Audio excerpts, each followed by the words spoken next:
तो बच्चों पहला है स्टेबल इक्विलिब्रियम। जैसे ही यहाँ पर वर्ड लिखा है इक्विलिब्रियम, इसका मतलब नेट फोर्स तो जीरो, जो सर ने आपको बता दिया। अब स्टेबल का मतलब क्या? स्टेबल का मतलब है वहां पर जो उसकी पोटेंशियल एनर्जी वो मिनिमम होनी चाहिए। तो इसको अपन एक ग्राफ के थ्रू या फिर एक एग्जांपल के थ्रू भी देख लेते हैं। ध्यान दीजिएगा, अगर ये कोई बाउल है, एक बॉल यहां रखी हुई है, अगर ध्यान दीजिएगा इस बॉल को मैं हल्का सा डिस्प्लेस कर दूं किसी भी डायरेक्शन में, सपोज मैंने इसको राइटवर्ड डिस्प्लेस कर दिया और बॉल यहां आ गई, तो इस बॉल को जैसे ही मैं यहां से डिस्प्लेस करके छोड़ूंगा, बॉल वापस कहां जाएगी? बॉल लौट के आएगी। क्यों लौट के आएगी? आपको एक चीज मालूम है क्या? यहां पर ये हल्का जैसा इंक्लाइन प्लेन जैसा कोई ना कोई स्लोप है इसके पास, तो क्या इसके पास यहां पर एक फोर्स लगा होगा, that is mg sin theta. अगर मैं यहां पर एंगल थीटा अज्यूम कर लेता हूं, तो mg sin थीटा जो फोर्स लग रहा होगा ये वापस इसको इक्विलिब्रियम पोजीशन की तरफ लेके आ रहा है। और जब बॉल यहां से क्रॉस होते हुए अगर इधर पहुंच गई, तो इस पॉइंट पे फोर्स का डायरेक्शन चेंज होके इधर हो गया, तो इस बार ये वाला फोर्स वापस को इक्विलिब्रियम पोजीशन पे लेके आ रहा है। मतलब यहां पर आपने बॉल को इक्विलिब्रियम पोजीशन से हल्का सा भी डिस्प्लेस करा, तो इस पे एक ऐसा फोर्स डेवलप हो जाता है जो इसको वापस इक्विलिब्रियम की तरफ लेके आता है। तो इसका मतलब आपको यहां से क्या बात मालूम पड़ी कि अगर आप उस इक्विलिब्रियम पॉइंट से पार्टिकल को हल्का सा भी डिस्प्लेस कर दो किसी भी डायरेक्शन में, तो उस पर एक ऐसा फोर्स जनरेट हो जाता है जो वापस उसको इक्विलिब्रियम पे लाने की टेंडेंसी रखता है, उसको इक्विलिब्रियम पे लेके आने की कोशिश करता है। तो ऐसा पॉइंट जिस पे फोर्सेस की वैल्यू जीरो हो वो तो इक्विलिब्रियम हुआ, और उसको हल्का सा डिस्प्लेस करने के बाद अगर forces towards the equilibrium point लग रहे हैं, तो ये वाला पॉइंट स्टेबल इक्विलिब्रियम वाला पॉइंट कहलाएगा। और इस पॉइंट पे ध्यान दीजिएगा कि अगर मैं पोटेंशियल एनर्जी की बात करूं, तो अगर मेरा रेफरेंस यही होता तो इसकी पोटेंशियल एनर्जी जीरो होती। इसके इधर भी बढ़ रही है, इधर भी बढ़ रही है, इसका मतलब यहां पर पोटेंशियल एनर्जी कैसा है बेटा? मिनिमम। इसका मतलब स्टेबल इक्विलिब्रियम पे दो बातें अपन कर सकते हैं। इक्विलिब्रियम वो पॉइंट जहां फोर्स जीरो, अगर उससे हल्का सा भी आपने डिस्प्लेस करा तो ऐसा फोर्स जनरेट होना चाहिए जो वापस उसको इक्विलिब्रियम पॉइंट पे लेके आए, तब जाके ही उस पॉइंट को अपन क्या कहेंगे? Stable equilibrium. और दूसरा पॉइंट, इस पॉइंट पर जो पोटेंशियल एनर्जी होगी वो कैसी होगी? मिनिमम। तो अब इसका पहला पॉइंट पढ़ते हैं। After a particle is slightly displaced from its equilibrium position, if it tends to come back towards equilibrium position, then it is said to be in stable equilibrium. अब बच्चों कुछ पॉइंट इसके अंदर और है। At the point of stable equilibrium, पहली बात potential energy कैसी? मिनिमम, जो अपन डिस्कस कर चुके हैं। दूसरी बात du by dx equal to zero. बच्चों याद करो f equal to minus du by dx होता है। अगर du by dx जीरो हो गया तो मतलब f जीरो हो गया। f जीरो, सर ने वही बात तो बताई थी, इक्विलिब्रियम के लिए फोर्स जीरो होना कंपलसरी है। अब बच्चों यहां पर एक और टर्म लिखिए, double differentiation of u with respect to x should be more than zero. याद करो जब आपने मैक्सिमा मिनिमा पढ़ा था, तो मैक्सिमा के अंदर डबल डिफरेंशिएशन जो भी आपको टर्म का कर रहे हो वो लेस देन जीरो होना चाहिए, और मिनिमा के लिए मोर देन जीरो होना चाहिए double differentiation value.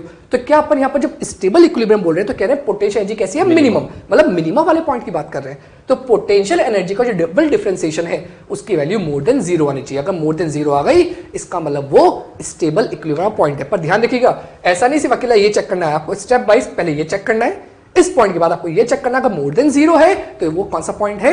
Stable equilibrium. तो बच्चों आप लोगों ने सीखा कि स्टेबल इक्विलिब्रियम को कैसे पहचाना जाता है। अब दूसरा पार्ट है हमारे पास अनस्टेबल इक्विलिब्रियम। तो बच्चों अनस्टेबल, अनस्टेबिलिटी, और हम जानते हैं कि हम सबसे ज्यादा अनस्टेबल कब हो जाते हैं? जब हमारे अंदर बहुत सारी एनर्जी आ जाती है, तो हम चाहते हैं कि उस एनर्जी को खर्च करें।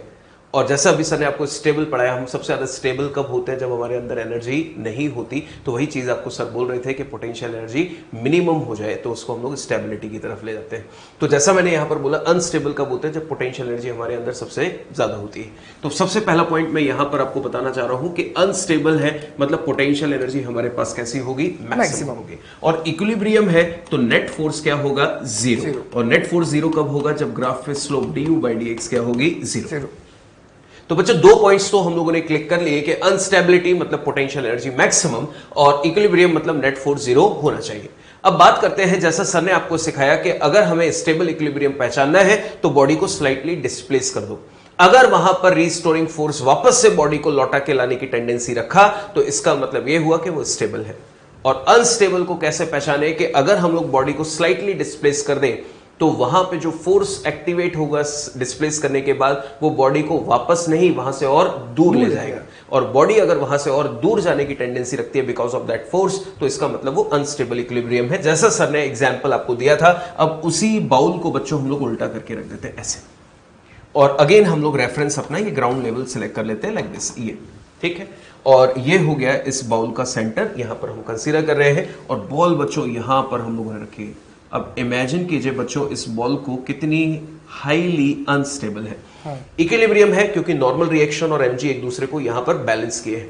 अब ये कितनी अनस्टेबल है कि इसको जरा सा टच किया तो टच करते यहां से ये भाग जाएगी और अब ये कभी लौट कर नहीं आएगी, बिकॉज अब इस पे जो फोर्सेस जनरेट होंगे। लेट अस कंसीडर बच्चों, अब इसको स्लाइटली डिस्प्लेस करके हम लोग यहां ले आते हैं ऐसे। तो बच्चों इसका अगर हम लोग देखें तो एंगुलर डिस्प्लेसमेंट कितना होगा, थीटा। अगर यहां पर mg फोर्स वर्टिकली डाउनवर्ड है तो ये हो जाएगा mg cos थीटा, क्योंकि ये एंगल भी थीटा होगा, और ये वाला जो होगा वो कौन सा होगा, mg sin थीटा। बच्चों नोटिस कीजिए कि प्रीवियस केस में आपको सर ने बताया था कि जो mg sin थीटा था वो बॉडी के मोशन के अगेंस्ट था, मतलब बॉडी को वापस से लाने की टेंडेंसी जनरेट कर रहा था। और यहां पर हमने क्या किया, जैसे ही बॉडी को डिस्प्लेस किया तो फोर्स अब उसी मोशन की डायरेक्शन में लग गया, तो बॉडी अब यहां से और दूर चली जाएगी। देखिए हाई एनर्जी लेवल से लो एनर्जी लेवल तक की जाएगी। जैसा मैंने बात की थी कि हम अनस्टेबल कब होते हैं, जब एनर्जी बहुत ज्यादा होती है और उसको लगातार खर्च करने की कोशिश करते रहते हैं। तो हमने नोटिस किया पहली चीज कि अगर अनस्टेबल है तो पोटेंशियल एनर्जी मैक्सिमम होगी, नेट फोर्स जीरो होगा। ग्राफिकल क्वेश्चन है तो वहां पर स्लोप की वैल्यू जीरो होगी। एंड नेक्स्ट, पहचानने का तरीका। अगर मैंने आपको एक क्वेश्चन दे दिया कि पहचानो कि इस पॉइंट पर स्टेबिलिटी है या अनस्टेबिलिटी है, तो आपका काम होगा कि बॉडी को उस पॉइंट से स्लाइटली डिस्प्लेस करके देख लीजिए। अगर वहां पे ऐसा फोर्स लगा जो बॉडी को वापस ला रहा है तो पहचान लो कि वो स्टेबल इक्विलिब्रियम है, और एक ऐसा फोर्स लगा जो बॉडी को वहां से और दूर ले गया तो मान लेते हैं कि वो, या फिर उसका आंसर क्या होगा कि वो अनस्टेबल इक्विलिब्रियम है, जैसे कि ये ग्राफ। बच्चों ये दोनों पॉइंट्स पर हम लोगों ने रिसेंटली डिस्कशन किए हैं। देखकर बताइए दोनों जगह इक्विलिब्रियम था, और इक्विलिब्रियम में हमको पहचानना है कि स्टेबल कौन, अनस्टेबल कौन। पोटेंशियल एनर्जी देखो बच्चों कैसी है, मैक्सिमम, और यहां पे पोटेंशियल एनर्जी कैसी है, मिनिमम। तो डेफिनेटली जहां मैक्सिमम है वो अनस्टेबल, जहां मिनिमम है वो स्टेबल। बिल्कुल। इसी के अब जो भी हम लोगों ने डिस्कशन किया, इन पॉइंट्स को समराइज कर देते हैं। After a particle is slightly displaced from its equilibrium position, if it tends to move away from equilibrium position, then it is said to be in instability. और आगे लिखा हुआ है at the point of unstable equilibrium potential energy maximum, slope zero होगी तभी वहां पर force भी जीरो आएगा। और डबल डिफरेंशिएशन, जैसा कि आपने देखा कि मिनिमा के केस में जो double differentiation of u with respect to x होगा वो क्या होगा, पॉजिटिव, यानी कि ग्रेटर देन जीरो। और जब पोटेंशियल एनर्जी मैक्सिमम होगी तो मैक्सिमा के केस में क्या होगा, लेस देन जीरो। तो क्वेश्चंस कैसे होंगे वो हम लोग उसमें डिस्कस करेंगे भी सही, बट फिलहाल ये कुछ इंपॉर्टेंट पॉइंट्स थे। नेक्स्ट पॉइंट है न्यूट्रल इक्विलिब्रियम। अब बच्चों जैसा आप समझ चुके हैं कि इक्विलिब्रियम अनस्टेबल है और स्टेबल है, तो न्यूट्रल इक्विलिब्रियम वो पॉइंट है कि अगर आपने पार्टिकल को उससे हल्का सा भी डिस्प्लेस करा और डिस्प्लेस करने के बाद भी अभी भी उस पर नेट फोर्स जीरो है, इसका मतलब ये हुआ कि वो पॉइंट जो पहले वाला पॉइंट था वो कैसा है, न्यूट्रल इक्विलिब्रियम। फॉर एग्जांपल कि अगर कोई हॉरिजॉन्टल सरफेस होती है, एक बॉल यहां रखी हुई है, तो अभी भी इस पे mg और नॉर्मल होकर बैलेंस्ड है। अगर मैंने इस बॉल को इस पॉइंट ए से हल्का सा डिस्प्लेस करके इधर ले आता हूं और बॉल जब यहां आ गई तो देखो क्या अभी भी इस पर नेट फोर्स जीरो है। इसका मतलब ये हुआ कि ये जो पॉइंट था ये कौन सा पॉइंट था, न्यूट्रल इक्विलिब्रियम। आप इसको इधर डिस्प्लेस कर दो तब भी वो कैसा है, बैलेंस्ड है। इसका मतलब आपने किसी बॉडी को डिस्प्लेस करा and still the net force on it is zero, then it means this point is in neutral equilibrium. अब बच्चों इस पॉइंट को यहां पर देख भी लेते हैं। जैसे सर ने बोला कौन सा, अनस्टेबल, ये वाला स्टेबल। तो बताओ इस पॉइंट पर अगर मैं यहां की बात करूं तो यहां पर du by dx जीरो, मतलब फोर्स तो जीरो, पहली कंडीशन इक्विलिब्रियम की। दूसरी कंडीशन चेक करो न्यूट्रल है या नहीं है। इसको मैंने हल्का सा यहां से डिस्प्लेस इधर करा और इधर करा, क्या दोनों जगह फोर्स की वैल्यू जीरो है अभी भी? इसका मतलब ये पॉइंट कैसा होगा, न्यूट्रल इक्विलिब्रियम में। और सिमिलरली यहां की बात करें तो इस पॉइंट को मैंने मार्क कर देता हूं ए, बी एंड सी, तो ये तो सी तो हो गया न्यूट्रल इक्विलिब्रियम। अब बी पॉइंट की बात करें, हल्का सा इसको डिस्प्लेस करो। जैसे मैंने हल्का सा डिस्प्लेस करा, क्या ग्राफ के अपन इस पॉइंट पे आ चुके हैं, और इस पॉइंट पे आए हैं तो ध्यान देना, टेंडेंसी समझना, मेरा डिस्प्लेसमेंट राइट साइड है, मतलब एक्स राइट साइड है, पर ये यू और एक्स ग्राफ है, और यू और एक्स का जो स्लोप होता है वो आपको क्या देगा, फोर्स आगे नेगेटिव साइन भी होना चाहिए, f equal to minus d u by d x. तो इसका स्लोप तो बेटा पॉजिटिव आएगा पर फोर्स यहां पर नेगेटिव आएगा because f equal to minus d u by d x. तो बच्चों यहां पर जो फोर्स लग रहा होगा वो फोर्स नेगेटिव डायरेक्शन लग रहा होगा, तो डिस्प्लेसमेंट राइट साइड है, पर इस पर जो फोर्स है वो नेगेटिव साइड है। अगर फोर्स नेगेटिव साइड होगा तो क्या ये वापस इसको इस पॉइंट पर लाने की कोशिश कर रहा है। सिमिलरली यहां की बात करें तो यहां स्लोप नेगेटिव पर force positive and displacement is in negative direction. I said force positive, displacement negative, opposite direction है, इसका मतलब यहां पर क्या होगा, स्टेबल इक्विलिब्रियम हो। और सिमिलरली यहां पर भी आप चेक कर सकते हैं कि जब आप डिस्प्लेसमेंट राइट साइड करेंगे तो डिस्प्लेसमेंट पॉजिटिव, फोर्स भी यहां पर पॉजिटिव आएगा, मतलब उसको दूर लेके जाने की कोशिश कर रहा है, तो क्या होगा, अनस्टेबल इक्विलिब्रियम। तो बच्चों पॉइंट्स पढ़ लेते हैं। After a particle is slightly displaced from its equilibrium position, if no net force act on it then equilibrium set to be neutral equilibrium. पहली कंडीशन यू कांस्टेंट, ध्यान दो, क्या यहां पर हर लेवल पे, अगर यहां पर मैं रेफरेंस पे इनिशियल पोटेंशियल एनर्जी को जीरो ले लिया तो क्या चेंज करने के बाद भी यहां पर भी जीरो आई, इधर भी जीरो आई, इसका मतलब ये इस पूरे पॉइंट पर जो u की वैल्यू होगी कैसी होगी, कांस्टेंट। और चेक भी कर सकते हो यहां पर ग्राफ देखो, क्या हर पॉइंट के लिए जो u आ रहा है वो u जैसा भी आएगा वो कांस्टेंट आएगा। du by dx zero for equilibrium, और क्योंकि यहां पर लेफ्ट और राइट साइड दोनों पर ही आपको डिस्प्लेस करने के बाद नेट फोर्स जीरो मिल रही है, इसका इतना सा मतलब है कि double differentiation of u with respect to x अभी भी क्या आएगा, जीरो आएगा। तो बच्चों आपने सीखे तीनों इक्विलिब्रियम, उनके टाइप्स हम लोगों ने बात की है, अब इनको क्वेश्चन में कैसे अप्लाई करते हैं उस पर डिस्कशन करते हैं। For the given graph find the nature of equilibrium at x1 and x2। बच्चों मैथमेटिकली तो हम लोग इसको सॉल्व कर ही सकते हैं with the help of equation, but यहां पर हम चाहते हैं कि अब ग्राफ्स को आप डायरेक्टली सॉल्व करना सीखें, जैसा भी हम लोगों ने डिस्कशन किया। सबसे पहला बच्चे जो गलती करते हैं, हमने क्या किया, हमसे पूछा गया कि इक्विलिब्रियम पहचानो, तो हम क्या करते हैं बच्चों, अब रफ वर्क कर रहे हैं कि यहाँ स्लोप जीरो है, ये du by dx है, और ये स्लोप की वैल्यू जीरो, तो फोर्स भी हो गया जीरो, और फोर्स जीरो है, पोटेंशियल एनर्जी मैक्सिमम दिख रही है, तो आंसर दे दिया कि ये अनस्टेबल है। बच्चों कितनी बड़ी गलती हम लोग कर रहे हैं, ये ग्राफ चेक कीजिए किसका है, f और x का, और स्लोप हम लोग किसकी देखते हैं, u और x की। तो एग्जैक्टली ध्यान देखना है सबसे पहली चीज कि जो ग्राफ दिया है वो हमें f और x के बीच में दिया है या फिर u और x के। तो बच्चों ये सिर्फ इसलिए बताया गया सो दैट आप गलती ना करें, इस पॉइंट पर ध्यान रखें। आगे बात करें बच्चों, इसी पॉइंट पर हम लोग थोड़ा सा और डिस्कशन कर रहे हैं, f और x का ग्राफ, मतलब ये सब क्या बताएंगे, f की वैल्यूज। पर देखिए x एक्सिस के ऊपर अगर फोर्स है तो फोर्स कैसा होगा, पॉजिटिव, और x एक्सिस के नीचे है तो फोर्स कैसा होगा, नेगेटिव।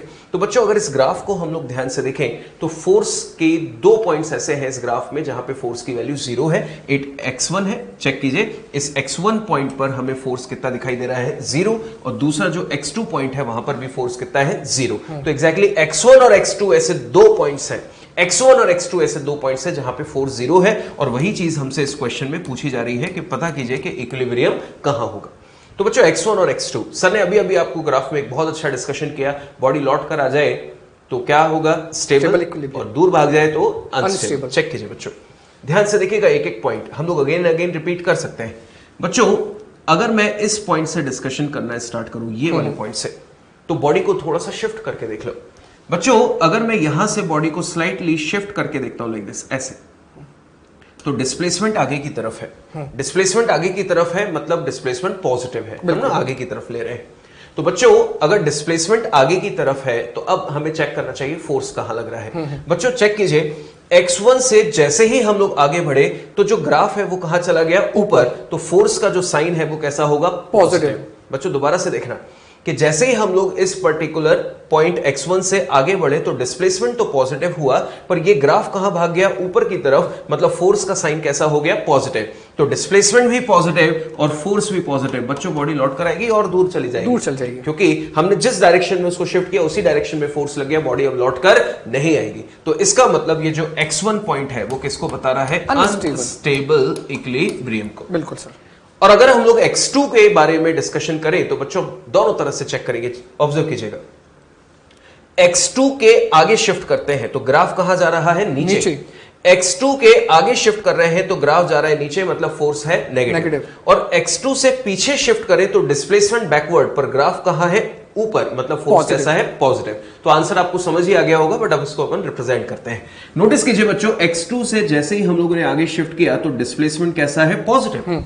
बट गौर कीजिए कि जो x2 से आगे शिफ्ट किया डिस्प्लेसमेंट पॉजिटिव, पर ग्राफ कहां चला गया नीचे, तो फोर्स कैसा होगा? नेगेटिव। तो फोर्स अगर नेगेटिव है तो इसका मतलब वो बैकवर्ड है। बॉडी आगे जाने की कोशिश कर रही है, फोर्स उसको वापस बुला रहा है, मतलब रीस्टोरिंग फोर्स, बॉडी लौट कर आ जाएगी। और इसी तरह से अगर हम लोग यहां पर बात करें बच्चों कि अगर मैं इसको पीछे की तरफ डिस्प्लेस कर दूं, यानी कि डिस्प्लेसमेंट हो गया बैकवर्ड्स, तो चेक कीजिए x2 पॉइंट से जैसे ही पीछे आएंगे तो जो फोर्स होगा वो कहां चला गया? x एक्सिस के ऊपर, मतलब कि फोर्स का साइन हो गया पॉजिटिव, मतलब फोर्स कहां लग रहा होगा? आगे। बच्चों नोटिस किया, बॉडी आगे जाने की कोशिश कर रही थी, फोर्स वापस बुला लाया। बॉडी पीछे जाने की कोशिश की तो फोर्स आगे ले गया। इसका मतलब बॉडी पर एक रीस्टोरिंग फोर्स डेवलप हो गया और अगेन एंड अगेन उसको वापस से उस पोजीशन पे लाने की टेंडेंसी रख रहा है। तो अभी जितना भी डिस्कशन हमने किया उसके अकॉर्डिंग ये क्या होगा? Stable equilibrium. तो बच्चों हमने सीखा कि with the help of that graph हम लोग डायरेक्टली भी अपने आंसर्स कैलकुलेट कर सकते हैं। बिल्कुल। तो बच्चों देखते हैं next question. If u equal to 2x cube minus 15x square plus 36x plus 100 joule, then find the positions of stable and unstable equilibrium. अब बच्चों नाम ही है स्टेबल एंड अनस्टेबल इक्विलिब्रियम। सबसे पहले चेक करो, जो ये u आपको दे रखा है ये फंक्शन ऑफ x है। इसका मतलब अगर इसके अपन ग्राफ बनाएंगे तो यहाँ पर ux ग्राफ बनेगा। और ux ग्राफ के अंदर सर ने आपको बताया था कि आपको इक्विलिब्रियम पोजीशन ढूंढनी है तो सबसे पहले आपको स्लोप निकालना पड़ेगा और चेक करना पड़ेगा जहां भी स्लोप 0 है वो पॉइंट इक्विलिब्रियम वाला पॉइंट है।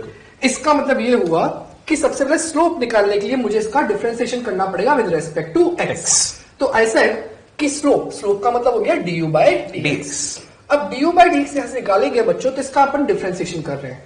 तो देखिए ध्यान से 2x क्यूब, 2 तो कांस्टेंट है, x क्यूब का डिफरेंशिएशन हो जाएगा 3x स्क्वायर। जब वो जब 3 आगे आएगा तो बन जाएगा 6x square. Similarly minus 15 is constant, x square का 2x तो 30x हो जाएगा। नेक्स्ट प्लस 36x, तो इसके अंदर भी 36 कांस्टेंट है और x का differentiation with respect to x 1 होगा तो होगा 36 एंड 100 इज कांस्टेंट, इसका डिफरेंशिएशन 0 होगा। तो बच्चों ये तो आ गई अपने पास स्लोप। अब अपने को मालूम है ये स्लोप के अंदर अपन एक फॉर्मूला पढ़ा था f equals to minus du by dx। और आपको सर ने बताया था कि अगर फोर्स जहां पर 0 है तो वो पॉइंट इक्विलिब्रियम वाला पॉइंट होता है। इसका मतलब ये हुआ कि अगर मैं इसको फोर्स के फॉर्म में लिख देता हूं, मतलब माइनस से मल्टीप्लाई कर दूंगा तो ये फोर्स बन जाएगा।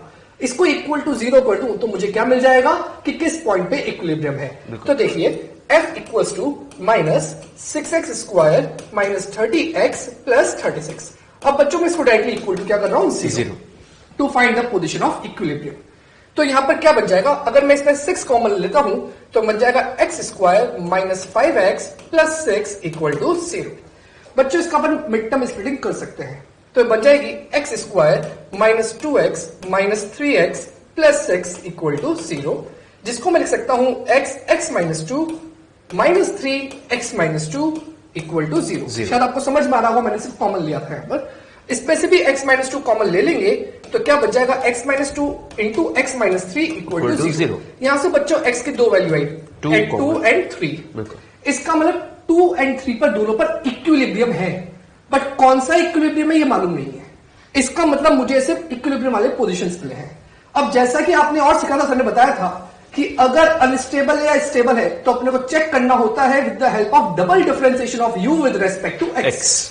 अगर double differentiation of u with respect to x की वैल्यू मोर देन 0 है तो क्या मिलेगा अपने को? Minimum potential energy. और मिनिमम पोटेंशियल एनर्जी का मतलब हो गया स्टेबल इक्विलिब्रियम। बिल्कुल। और अगर double differentiation of u with respect to x की वैल्यू लेस देन 0 है तो मिलेगी मैक्सिमम पोटेंशियल एनर्जी वाली पार्ट। और मैक्सिमम पोटेंशियल एनर्जी का मतलब हो गया अनस्टेबल इक्विलिब्रियम। तो बच्चों अपन चेक कर लेते हैं कि कौन से पॉइंट पर डबल डिफरेंशिएशन मोर देन 0 आ रहा है और कौन से पॉइंट पर लेस देन 0 आ रहा है।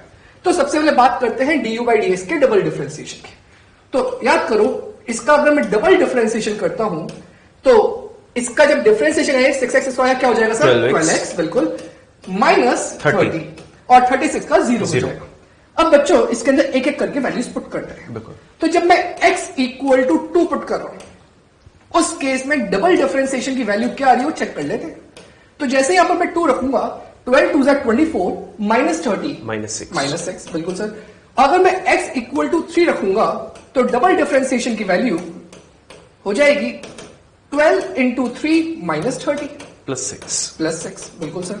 इसका मतलब एक से तो वैल्यू लेस देन 0 आई और एक से वैल्यू मोर देन जीरो। तो अगर वैल्यू लेस देन जीरो होती है तो याद करो ये क्या बताता है अपने को, स्टेबल या अनस्टेबल इक्विलिब्रियम। अनस्टेबल। अगर ये वैल्यू लेस देन 6 है तो बता दिया अनस्टेबल इक्विलिब्रियम, और अगर मोर देन जीरो है तो बता दिया स्टेबल इक्विलिब्रियम।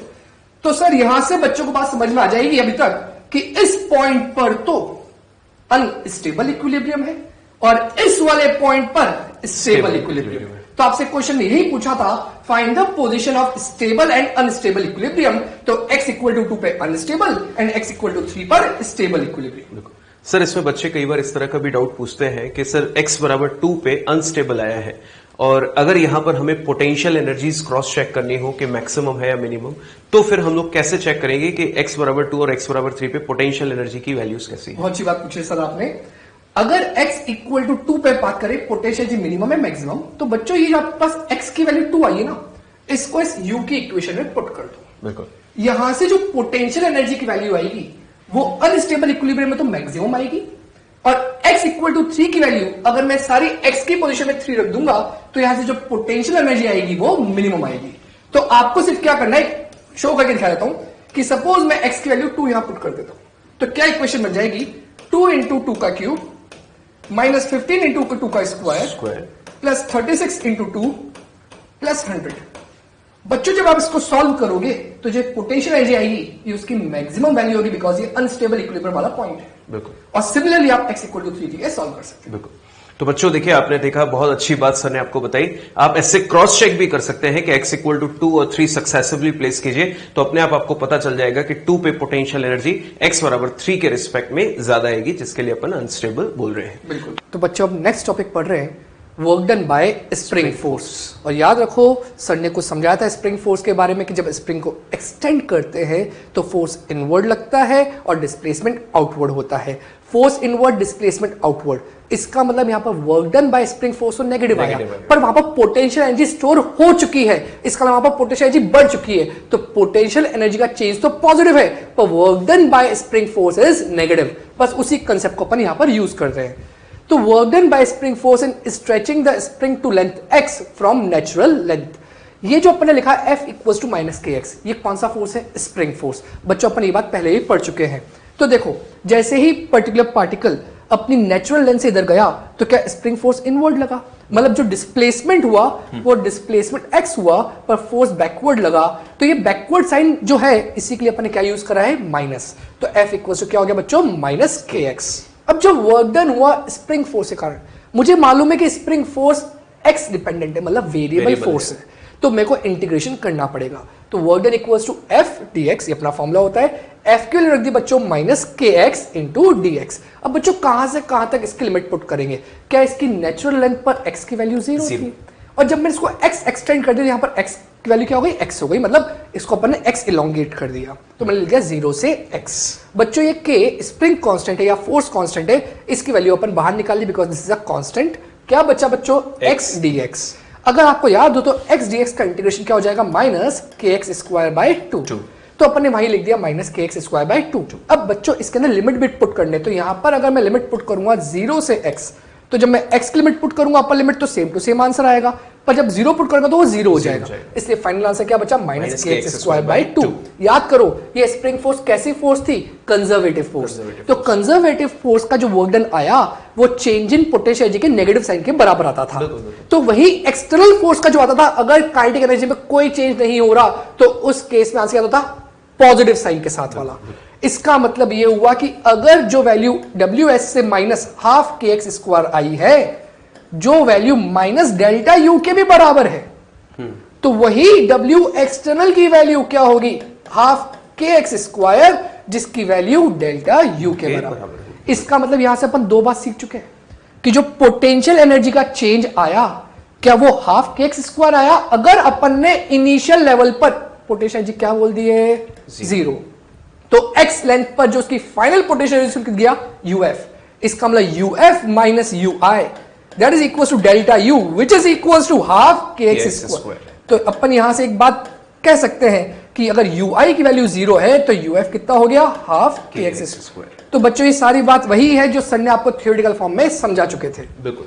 तो बच्चों अब हम लोग आगे बढ़ते हैं, इसी फॉर्मेट को आगे बढ़ाते हैं और लिखा हुआ है work done by spring force in stretching the spring from x1 to x2। बच्चों x1 टू x2, सबसे पहले अगर इसको हम लोग छोटा सा डायग्राम में, जैसा सर ने प्रीवियस डायग्राम आपको एक्सप्लेन किया था, बच्चों मान लेते हैं कि सिचुएशन कुछ ऐसी है कि ये हम लोगों ने मान लिया इसका नेचुरल लेंथ, और नेचुरल लेंथ को अपन बोल देते हैं x बराबर 0। क्वेश्चन में बोला गया था कि ये स्प्रिंग, जरा क्वेश्चन की हेडिंग आप ध्यान से पढ़िए, stretching the spring from x1 to x2। मतलब ये हुआ कि ये स्प्रिंग जो है वो नेचुरल लेंथ से x1 ऑलरेडी स्ट्रेस्ड थी, बिल्कुल ऑलरेडी स्ट्रेस थी, और हमें क्वेश्चन में बोला गया कि अब इसको x1 से x2, मतलब यहां से टोटल x2 तक और स्ट्रेच कर दीजिए। तो हमें क्वेश्चन में बोला गया कि x1 ऑलरेडी थी, इसको x1 से थोड़ा सा और आगे बढ़ा के x2 तक कर दीजिए, तो वहां पर हमें कितना एक्स्ट्रा वर्क करना पड़ेगा। तो नोटिस कीजिए बच्चों, जैसा आपको अभी सर ने बताया कि स्प्रिंग फोर्स कैसा होता है, वेरिएबल फोर्स, और अगर ये वेरिएबल है तो डेफिनेटली हमको इंटीग्रेशन तो करना ही चाहिए। तो work done by spring force is equal to integration of force with respect to x। बच्चों फोर्स का एक्सप्रेशन देखिए क्या लिखा हुआ है, -kx, माइनस यहां पर बाहर निकाल दिया, और k क्या है, एक पॉजिटिव कांस्टेंट, तो इसको इंटीग्रेशन के दौरान हम लोग बाहर निकाल देंगे। पर बच्चों अब आप ध्यान से देखिए लिमिट क्या लिखी हुई है। सर ने प्रीवियस केस में आपको समझाया कि नेचुरल लेंथ से एलोंगेट किया था, तो लिमिट थी नेचुरल लेंथ से एलोंगेशन यानी 0 से x। बिल्कुल। और इस बार हमने जो इसको एलोंगेट किया है वो x1 से x2, तो हमने जो वर्क किया वो कहां से स्टार्ट किया, x1 से x2 के लिए। बिल्कुल। दैट्स व्हाई हम लोग यहां पर लिमिट भी जो रखेंगे वो क्या रखेंगे, from x1 to x2। x का इंटीग्रेशन बच्चों बिल्कुल x के रिस्पेक्ट में वही होता है, that is x²/2। Limit place करेंगे x1 से x2। बच्चों सबसे पहले x की जगह अपर लिमिट प्लेस कर दें, तो x की जगह क्या हो जाएगा, x2 ऊपर से स्क्वायर, ये लिखा हुआ है, फिर माइनस का साइन, और फिर x की जगह लोअर लिमिट रखें x1 और ऊपर से लगा हुआ है स्क्वायर, तो -x1 स्क्वायर। तो बच्चों ये वाला जो पॉइंट आया हमारे पास वो आया work done by spring force, कहां से कहां तक के लिए, x1 से x2। और अगर हमें चेंज इन पोटेंशियल एनर्जी निकालनी है तो हम क्या लिख देंगे, negative of work done by conservative, जिसका नाम यहां पर क्या है, स्प्रिंग फोर्स। तो हमारे पास इस पर्टिकुलर सिस्टम की पोटेंशियल एनर्जी में चेंज आ जाएगा। बिल्कुल। और बच्चों जैसा कि हम लोगों ने बात किया कि अब उसका स्ट्रेच अगर हम लोग कर रहे हैं तो अपने आप थोड़ी ना स्ट्रेच हो रही होगी, स्ट्रेच करने के लिए हमने कोई ना कोई एक्सटर्नल फोर्स लगाया होगा। और यहां पर सारी बातें चल रही है विदाउट एक्सेलरेटिंग द सिस्टम, मतलब without changing in kinetic energy, मतलब हमने जो एक्सटर्नल फोर्स लगाया उसकी वैल्यू हमेशा स्प्रिंग फोर्स के बराबर ही रही होगी। बिल्कुल। और हमारा अगर फोर्स देखें तो फोर्स भी आउटवर्ड, डिस्प्लेसमेंट भी आउटवर्ड, तो हमारा जो वर्क डन होगा वो कैसा होगा, पॉजिटिव। तो वही एक्सप्रेशन जो हम लोग कई बार हम बात कर चुके हैं अपने पूरे पोटेंशियल एनर्जी टॉपिक में, अगर वर्क डन बाय स्प्रिंग यहां पर नेगेटिव है तो उतना ही पॉजिटिव वर्क एक्सटर्नल फोर्स का है, but without changing the kinetic energy. तो इसके लिए अगर मैं डेल्टा यू लिखूंगा तो सिंपली क्या लिखूंगा, work done by external force. तो ये दोनों एक्सप्रेशन में से हमें जिसकी भी जरूरत पड़ी या जिससे भी सॉल्व करना हुआ, आंसर हम लोग दोनों से एग्जैक्टली सेम निकाल सकेंगे। बिल्कुल। तो बच्चों जैसा जस्ट अभी अपन ने पढ़ा था कि अगर नेचुरल लेंथ से एक्सटेंड करा x तक, तो जो वर्क डन एक्सटर्नल आया था वो आया था +12kx², और वर्क डन बाय स्प्रिंग आया था -12kx²। वहां से अपन उसको डेल्टा यू के बराबर भी करा था और चेक करा था कि जो नेचुरल लेंथ पे उस पर कोई एक्सटेंशन नहीं है तो उसकी पोटेंशियल एनर्जी 0 होगी। अगर वो x लेंथ पे होगा तो उसकी पोटेंशियल एनर्जी की वैल्यू ½ आई थी, ऐसा अपन ने u फाइनल करके निकाला था। इसका सिंपल सा कंक्लूजन क्या निकाल सकते हैं कि अगर पार्टिकल अपने रिलैक्स स्टेट में या नेचुरल स्टेट में, तो उसका एक्सटेंशन 0, एक्सटेंशन 0, इसका मतलब उसकी जो पोटेंशियल एनर्जी है वो भी कैसी, 0। अगर पार्टिकल वहां से x कंप्रेस हो गया या x एक्सटेंड हो गया, मतलब इलोंगेट हो गया, तो उस कंडीशन में, दोनों ही कंडीशन में उसके पास पोटेंशियल एनर्जी स्टोर हो जाएगी। बेटा पोटेंशियल एनर्जी स्टोर हो जाएगी, इसका मतलब ये हुआ कि यहां पर भी इसके पास पोटेंशियल एनर्जी है और यहां पर भी इसके पास पोटेंशियल एनर्जी है। तो अगर ये नेचुरल लेंथ से x कंप्रेस हुआ है तो इसकी जो पोटेंशियल एनर्जी होगी, फाइनल पोटेंशियल एनर्जी, वो होगी ½ और अगर यहां पर भी हुआ है तो यहां पर भी जो इसकी पोटेंशियल एनर्जी होगी वो होगी ½ तो बच्चों एक सिंपल सी बात को समझना, जो अपन ने लास्ट 2 पार्ट करे उसको अपन फटाफट से बोल रहे हैं। अगर work done by spring force है तो अपन ने क्या सीखा था, जो minus this delta U. Delta U का मतलब हो गया, अगर नेचुरल लेंथ की बात कर रहे हैं तो you final is ½ minus 0, initial कितनी थी, 0, तो आंसर आ गया -12kx²। बट अगर सर ने जैसा कंसिडरेशन करा था x1 से x2, तो मैं क्या लिखूंगा, work done by spring force equals to -delta u. अब मैं कह रहा हूं कि वो पहले से ही x1 पे था और x1 से x2 पे गया, तो बात को समझना, ये स्प्रिंग अगर ये यहां तक अपनी नेचुरल लेंथ पर है, इसकी x की वैल्यू क्या हो गई 0। अब जो स्प्रिंग है वो यहां तक पहुंच गई x1 तक स्ट्रेच करने के बाद, और x1 के बाद और x2 पहुंची है, तो मैं कहता हूं कि इस पॉइंट की वैल्यू कितनी हो गई x2। तो बताओ यहां पर पोटेंशियल एनर्जी कितनी होगी, हाफ के x1 बिल्कुल हाफ के x1 स्क्वायर, और यहां पर पोटेंशियल एनर्जी कितनी होगी हाफ के x2 स्क्वायर। जो भी एक्सटेंशन और कंप्रेशन लेना है वो नेचुरल लेंथ से ही लेना है, इसका मतलब यहां पर फाइनल पोटेंशियल एनर्जी हो गई हाफ के x2 का स्क्वायर। तो बच्चों यहां से u फाइनल मिल गया, u इनिशियल रख दिया, यहां पुट करो work done by spring force आ जाएगा। तो जो लास्ट दोनों पार्ट थे उनके आंसर्स भी यहां से आप निकाल सकते हैं। तो स्टूडेंट्स, जैसा कि हम लोगों ने डिस्कशन किया, अब उसको हमें कैसे क्वेश्चंस में यूज करना है आइए देखते हैं। सबसे पहला question, find work done in stretching a spring of constant k from extension x0 to extension 3x0। बच्चों दोनों ही मेथड हम लोगों ने डिस्कस किए, या तो इसको हम लोग वर्क डन की वैल्यू से कैलकुलेट कर सकते हैं या डेल्टा यू से कैलकुलेट कर सकते हैं, दोनों से अपने आंसर्स एग्जैक्टली सेम आएंगे। तो चॉइस इस बार सर पे छोड़ते हैं कि कौन से मेथड से सॉल्व करें। पोटेंशियल एनर्जी से। पोटेंशियल एनर्जी से। तो बच्चों हमें वर्क डन निकालना है, find work done in stretching. किसका work done, external work done, क्योंकि वर्क डन इन स्ट्रेचिंग हमने कितना वर्क किया। तो ऑब्जर्व कीजिए बच्चों, work done is equal to external का अगर हम लोग कैलकुलेट करेंगे तो ये क्या होगा डेल्टा यू। तो बच्चों you final minus you initial. Question में बच्चों लिखा हुआ है कि ऑलरेडी पहले से एक्सटेंडेड थी कितनी x0, और जैसा सर ने आपको बोला कि हमेशा हमें जो एलोंगेशंस या कंप्रेशंस देखने होते हैं वो कहां से देखने होते हैं, नेचुरल स्टेट से। तो बच्चों इनिशियली अगर वो x0 तक एक्सटेंडेड थी तो इनिशियल पोटेंशियल एनर्जी होगी हाफ के x0 स्क्वायर, बिल्कुल, और फाइनली उसको हमने कितना एक्सटेंड कर दिया 3x0, तो फाइनल पोटेंशियल एनर्जी होगी हाफ के 3x0 का होल स्क्वायर, और बीच में कौन सा साइन है, माइनस। तो बच्चों यहां से वर्क डन अगर हम लोग कैलकुलेट करें तो हाफ के ये कितना हो जाएगा 9x0 स्क्वायर, और ये कितना हो जाएगा हाफ के x0 स्क्वायर। बच्चों यहां से अगर हम लोग चाहें तो डायरेक्टली आंसर दे सकते हैं। देखिए हाफ के x0 स्क्वायर कॉमन आ रहा है, और यहां क्या बचेगा 9, और यहां क्या बचेगा 1, तो कितना हो जाएगा 8। तो 8 इंटू हाफ के x0 स्क्वायर, 2 से 8 4 टाइम्स कैंसिल, तो आंसर आ गया 4k x0 square for the work done. और अगर आप चाहते तो इसको वर्क डन की हेल्प से कैलकुलेट कर सकते हैं, दैट इज हाफ के x final square minus x initial square external का, और कंजर्वेटिव का निकालना होता तो पहले कौन सा साइन लगा देते, माइनस। देखो